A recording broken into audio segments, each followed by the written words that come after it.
This is the updated facelifted Kia Carnival people mover, and it's the sort of vehicle that gives SUVs nightmares. It might be the best family vehicle that you can buy for this kind of money, and in this review I'm going to tell you all the good stuff about it and some bad stuff about this update.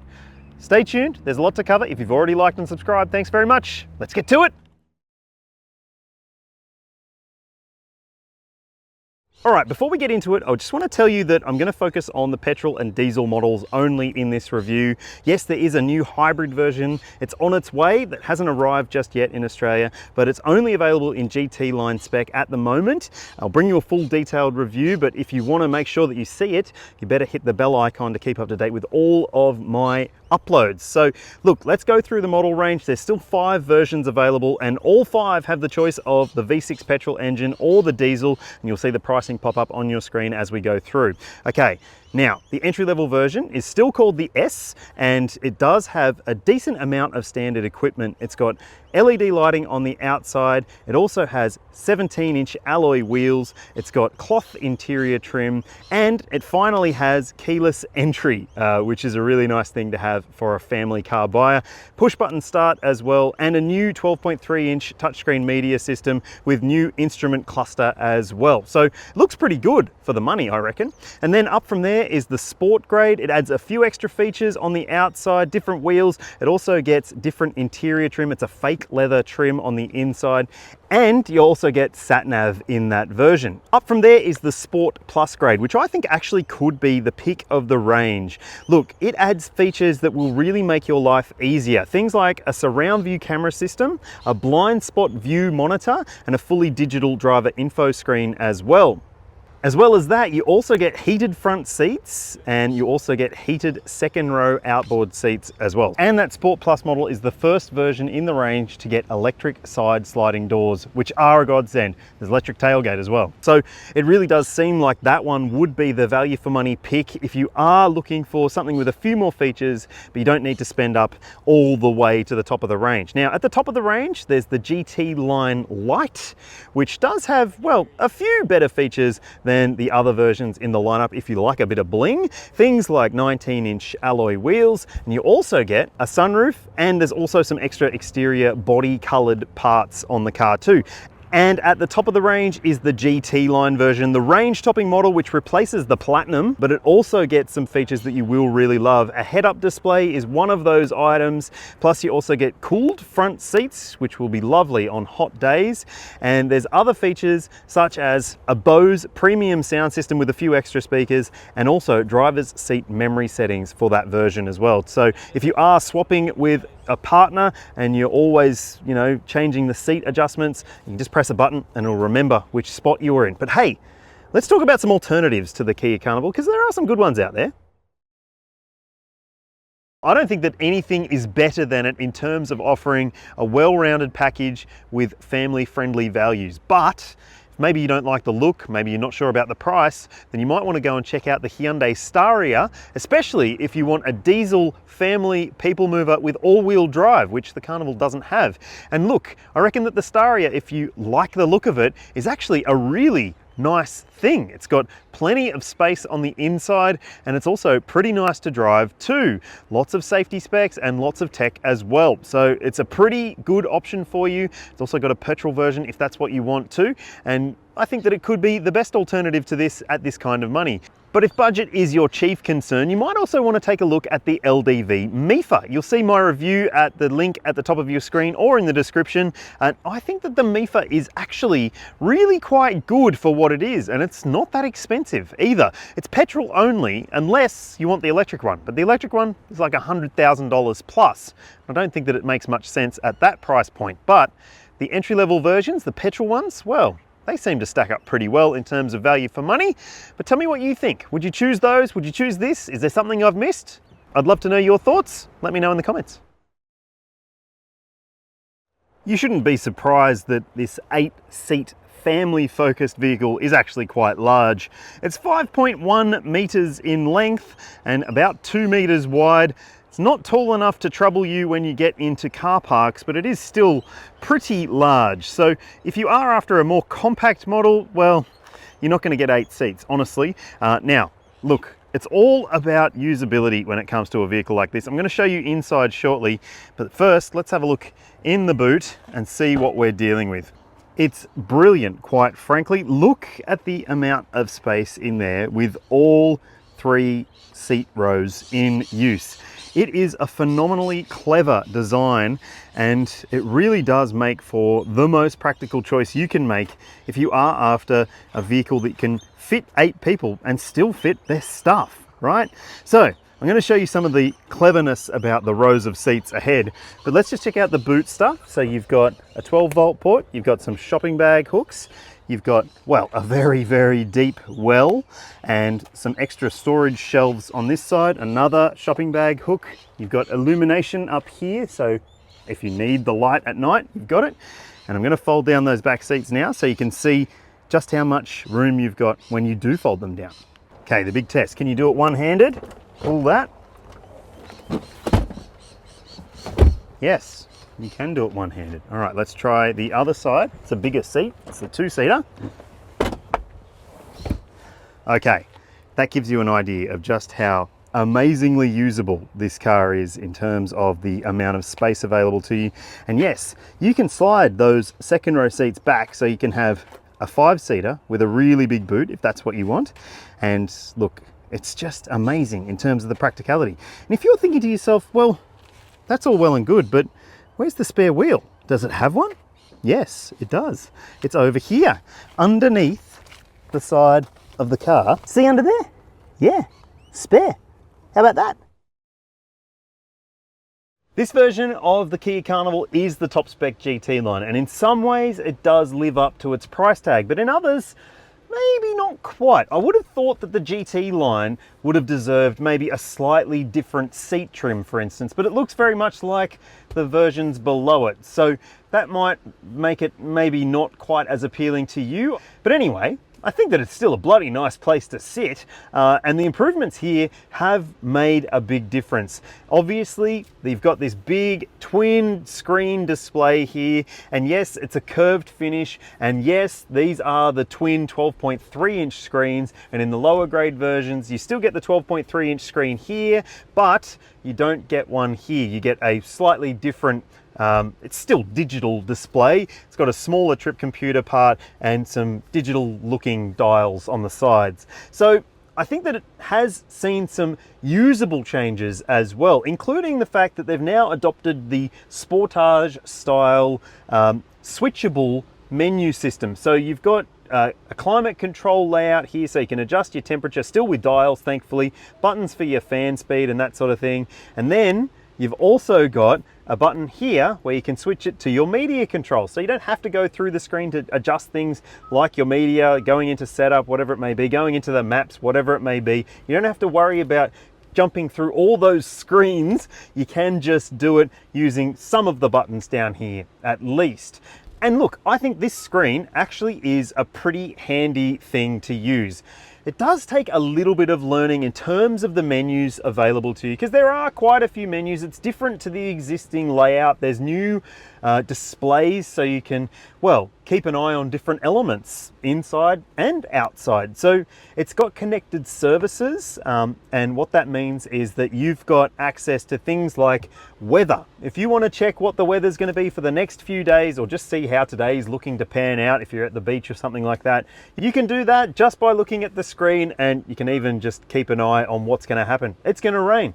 Great. All right, so you've also got connected services. So in the event of an accident, it will call emergency services for you, and it'll know where you are based on your location mapping, because it's keeping an eye on that. So look, you might be a fan of that, you might not. I understand. Either way, there's still a benefit to having those connected services. It also means that there's a smartphone app connection that you can have with your car now as well.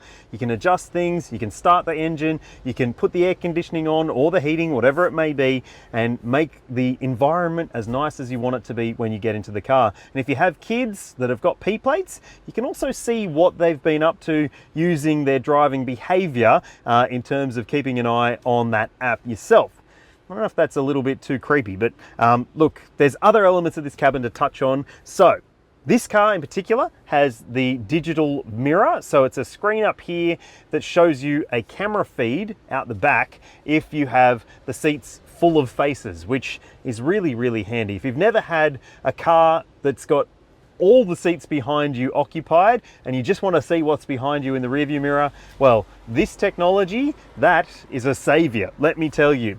Now, up front, you've got plenty of storage. It is a Kia Carnival. It is one of the kings of storage, I would say. You've got a little tray here for storing loose items. You've got a wireless phone charger here. You've got a pair of cup holders here. There's a lift-up armrest with a big storage section down here, a spot for your keys there, a few buttons down here, including your seat heating and cooling, and also your steering wheel heating on this spec. And look, I think that the fact that you've got buttons for those and you don't have to go through the screen, that's just a nice touch. Now, otherwise, it's very, very usable. It's very comfortable. The seats are comfy. And look, the experience in this top spec version is very good. And in the lower spec version that I sat in before, it's pretty good too. All right, let's check out the second row, shall we? Righto, this seat is set for my driving position, and I've got the seats set, well, a little bit further back than probably is necessary. And look how much space I've got.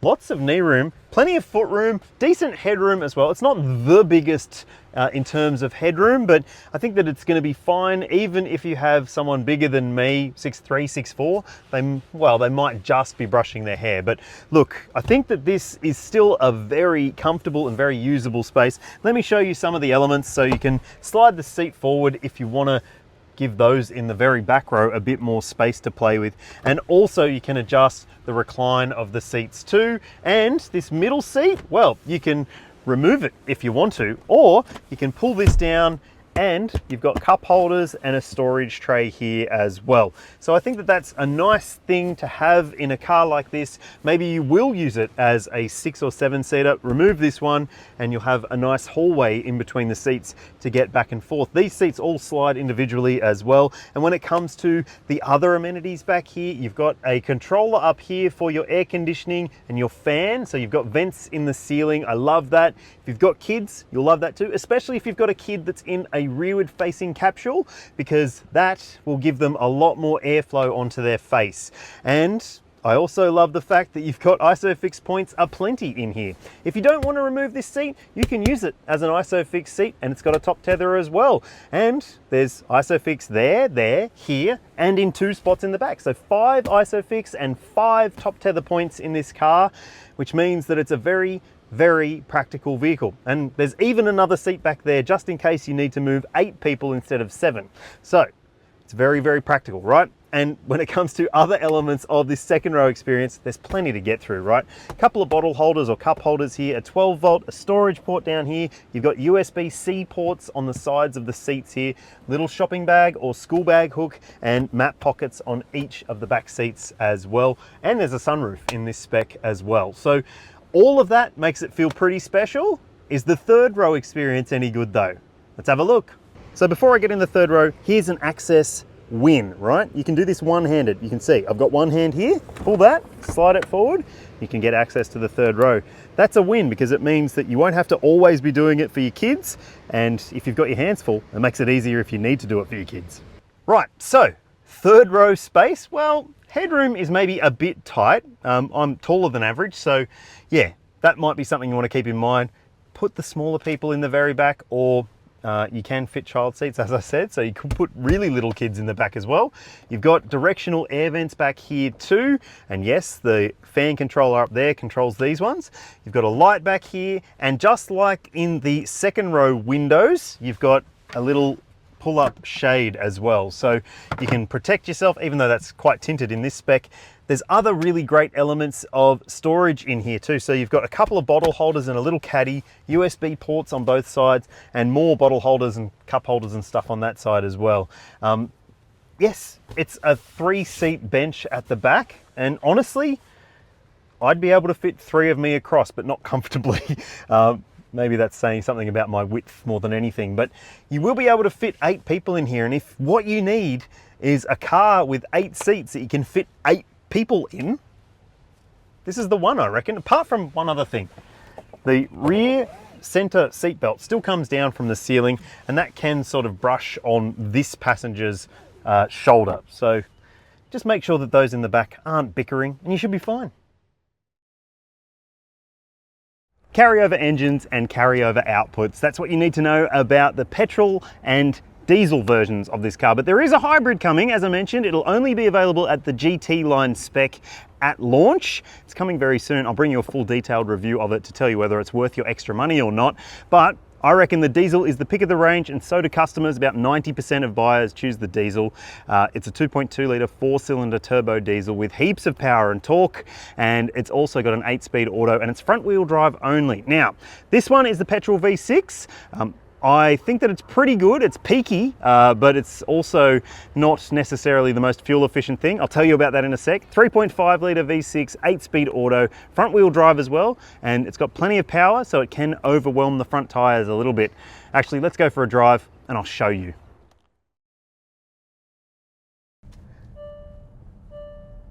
Hear that? Get used to that sound. If you leave the safety systems on in this car, you'll hear that sound a lot. It's a new thing that's just been added to this Kia Carnival facelift. It's speed sign recognition. So if it sees a speed sign and you're doing over what that speed sign says, or what it thinks it says, it'll beep and beep and beep at you. And it's really, really annoying. You can set it up though, so you can set a favorite. So you hit the star button on the steering wheel, then you need to go into speed limit, then you need to either turn it off or put it onto information. So it's just still a symbol on the screen, but it won't beep at you. And you do that every time you restart the car. So if you live somewhere where there are lots of different speed limits, like me on my way to drop off my daughter at daycare, I think there's something like 14 different speed limits in the space of 7.5 kilometers. So yeah, things like that really annoy me. They might not annoy you. It just depends on your lifestyle, where you live, and whether you care about beeps and bongs. All right, so let's talk about the Kia Carnival drive experience, because it has changed. Even though the engines haven't, the drive experience really has. There's been an Australian tune for the suspension and also for the steering, which there wasn't in the initial versions of this car when it first launched a few years back. That was just whatever they could get, essentially. It was in the midst of COVID, so yeah, they were basically not allowed to do what they usually do, which is tune the steering and the suspension to suit Australian taste. Now look, I don't really think that there was anything that wrong with the existing version of the Carnival in terms of the drive experience, but I do think that this one, well, it does drive better. I drove the other one recently, and yeah, this one does have a more sure-footed feel on the road surface, and it's just got a little bit nicer steering. It's just a bit more predictable in terms of the steering response. I'm not going to go into all the details about what's changed, but essentially new springs, new dampers, new steering tune, and bingo, you've got a nicer driving Kia Carnival. So look, apart from the steering, the ride, the way that it handles itself over bumps, there's also improvements to the rear suspension in particular to make it more comfortable for those sitting way at the back. So you shouldn't throw them around quite as much as they might have been thrown around in the past in the previous version. But look, I sat in the back row of this car earlier today and I thought that it was reasonably comfortable. Maybe the most uncomfortable thing was actually the seat base in the third row. So yeah, maybe I just need to work on my glutes. All right, so otherwise, yes, this one is the V6 petrol. It is not the one I would pick if I was choosing a Kia Carnival, because it really feels like it has to work pretty hard, if I'm honest. It's a Revvy engine, and yes, it does have a lot more power than the other diesel model, but it's got less torque, and torque is effortlessness when it comes to a vehicle like this in particular. So I would say that the diesel, there's good reason that most people are choosing the diesel in terms of the, well, ease of use, the ease of acceleration, the effortlessness when it comes to just being able to get away from a standstill and go driving. This one, at times, when you do put your foot down, you might find that it can be a little bit squealy at the front axle. The front tires can scream as they try and get grip, especially if the surface is a little bit wet. So yeah, just keep that in mind if you are considering the petrol. But as I said, the diesel is more tractable, but it's still front wheel drive only, so it can still spin the tires as well. It just seems to get the power down a bit more reservedly, let's say. And it's got more pulling power when it does that. So it's got a lot more torque. And like I said, effortlessness. And that means that if you are going to load up all the seats, you're not going to hear the engine struggling or feel the engine struggling. And I will also say that there are different drive modes you can choose from, including a sport mode, which will make it hang on to gears a bit longer and stiffen up the steering a little bit. But I've just basically driven it in normal mode because that's what you'll probably do too. Oh, and one other thing about the safety systems, there is a lane keeping button. I switch it off because, well, I think that it's maybe a little bit too insistent about your lane discipline, or what it thinks should be your lane discipline. And so I switch it off, but thankfully it's just a button on the steering wheel that you hold down. There's adaptive cruise control, there's all the stuff you would expect, and the parking camera in the versions with the 360-degree camera is very, very good, but sadly, the 360 camera is not standard across the range, and I think that's a disappointment. On your screen now, you'll see the official combined cycle fuel consumption figure for the petrol versions of this car. And yes, it's thirsty on paper and it's thirsty in reality. You'll see what I saw on this test on your screen now. And now I'll show you what the diesel is said to use across a mix of driving. And now I'll show you what the diesel used on the display, at least during this test drive. And I think that, you know, you can bank on seeing something similar to that. Around 7 litres per 100 Ks seems pretty realistic if you are going to buy the diesel. And that's why so many people do buy the diesel. But maybe the story will change when I drive the hybrid. Make sure you hit subscribe and ring the bell, and you'll be able to be notified of when I do that review, because it could be the right car for you. The Kia Carnival still has a 5-star ANCAP safety rating from 2021, and it does have some additional safety tech fitted across the range. But there's one thing that maybe could have been added across all variants, which still hasn't: the surround view camera system and the rear cross-traffic braking system, which both would be really valuable items for family car buyers, in my opinion. I criticised the previous version of this car for not having them on all grades. I'm doing the same here because I think that that should be offered as standard. It could save someone's life, and I think that it's something that should be offered on a vehicle this big that is going to have families existing with it. So apart from that, it's still got all the stuff you might expect. Things like autonomous emergency braking, adaptive cruise control, there's lane keeping assistance and blind spot monitoring and rear cross traffic alert as standard. There's now a speed sign recognition system, which, as I said, is bloody annoying. And you get some other things like safe exit warning on different grades as well. And you're really going to want to check out the spec sheet to see for yourself which one might have the right balance of safety technology for you, because there is some variability as you move up the range as well. And when it comes to airbags, plenty in here, including a new front center airbag as standard across every single version. And crucially, if you are going to fill up all 3 rows of seats, the airbags in the curtain airbag section go all the way to the back row to protect everyone on board.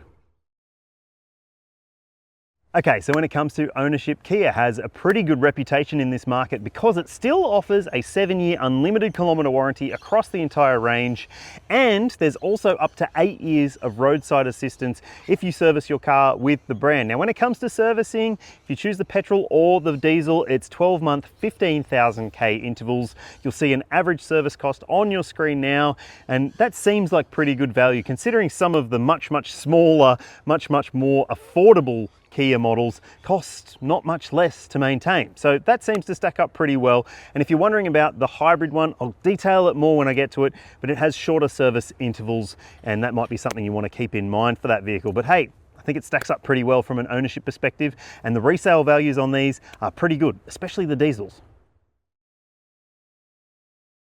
So have these changes to the Kia Carnival been worthwhile? Well, you'll make up your own mind about whether you like the new look or not, but I think that the changes under the skin, the drive experience, and also the interior adjustments are really, really good for this model. It was already great, now I think it's even better, apart from that little speed sign recognition beepy thing, which really annoys me. But anyway, I don't think that ruins this car. I think it's still worth your money, and I think it's the best people mover that you can buy. But tell me your thoughts in the comments section. I'd love to hear from you. If you haven't already, please like and subscribe. See you in the next one.